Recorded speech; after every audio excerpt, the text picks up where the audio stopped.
Hello. ನಾನು ನಿಮ್ಮ ಸಚಿನ್ ಕನ್ನಡಿಗ, ಕೆನಡಾದಿಂದ ಮಾತಾಡ್ತಾ ಇದ್ದೀನಿ. ಇವತ್ತಿನ ಉದ್ದೇಶ, ವಿಡಿಯೋ ಮಾಡಿದ ಉದ್ದೇಶ ಅಷ್ಟೇ.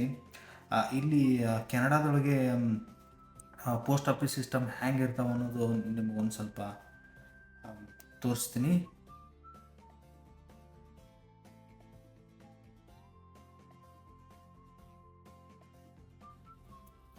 ಇಂಡಿಯಾದೊಳಗೆ ಆದ್ರೆ ಎಲ್ಲರಿಗೂ ಗೊತ್ತಿದ್ದ ವಿಷಯ, ನಮ್ಮ ಪಾರ್ಸಲ್ ಏನು ಮಾಡ್ತಾರೆ ಪೋಸ್ಟ್ಮ್ಯಾನ್ಗಳು ಎಲ್ಲ ಮನೆಗೆ ಬಂದು ತಂದು ಕೊಡ್ತಾರೆ. ಇಲ್ಲಿ ನೋಡಪ್ಪ, ಇಲ್ಲಿ ನೀವು ಬಾಡಿಗೆ ಮನೆ ತೊಗೋರಿ ಅಥವಾ ನಿಮ್ಮ ಸ್ವಂತ ಮನೆನೇ ತೊಗೋರಿ, ಅಪಾಯಿಂಟ್ಮೆಂಟ್ ತೊಗೊಳ್ಳಿ, ಏನೇ ತೊಗೊಳ್ಳಿ, ನಿಮ್ಮ ಹತ್ರ ಒಂದು ಪರ್ಮನೆಂಟಾಗಿ ಒಂದು ಕೀ ಇರುತ್ತೆ. ಆ ಕೀ ಒಳಗೆ ನಿಮ್ಮ ಬಿಲಾಂಗಿಂಗ್, ನಿಮ್ಮ ಬಾಕ್ಸ್ ನಂಬರ್ ಇರುತ್ತೆ. ಈ ಎಂಟೈರ್ ಬಾಕ್ಸ್ ಎಲ್ಲ ಓಣಿಗಳು ಒಂದು ಇಟ್ಟಿರ್ತಾರೆ.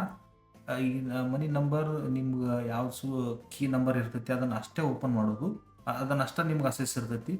ನಿಮಗೆ ಇನ್ನೊಂದು ವಿಷಯ ಏನಂತಂತಂದ್ರೆ, ದೊಡ್ಡ ಬಾಕ್ಸ್ ಏನಾದರೂ ಮೇಲ್ಗಡೆ ಹಿಡಿಸ್ಲಿಲ್ಲಪ್ಪ ಅಂತಂತಂದ್ರೆ ತೆಳಗಡೆ ಬಾಕ್ಸ್ ಏನು ಮಾಡಿರ್ತಾರೆ, ತೆಳಗಡೆ ಇಟ್ಟಿಗೆ ಏನು ಮಾಡಿರ್ತಾರೆ, ಕೀ ಲಾಕ್ ಮಾಡಿ ಮೇಲ್ಗಡೆ ನಮಗೆ ಇಟ್ಟಿರ್ತಾರೆ. ನಾವು ಯಾವಾಗ ಬೇಕಾದಾಗ ಅದನ್ನು ಕೀ ತೊಗೊಂಡು ಓಪನ್ ಮಾಡ್ಬೋದು. ನಮ್ಮ ಕೆಲಸ ನಾವು ಬಾಕ್ಸ್ ತೊಗೊಂಡು ಆದಮೇಲೆ ಆ ಕೀನ ಹೊಳ್ಳೆ ರಿಟರ್ನ್ ಇಟ್ಬಿಟ್ಟೆವು ಅಂತಂದ್ರೆ ಮತ್ತೆ ಹೊಳ್ಳೆ ಅವರು ರಿಟರ್ನ್ ಯೂಸ್ ಮಾಡ್ಕೊತಾರೆ. ಸೊ ಕೆನಡಾ ಪೋಸ್ಟ್ ಆಫೀಸ್ ಈ ರೀತಿ ವರ್ಕ್ ಆಗುತ್ತೆ. ವಿಡಿಯೋ ಇಷ್ಟ ಆದರೆ ಶೇರ್ ಮಾಡಿ, ಲೈಕ್ ಮಾಡಿ. Thank you.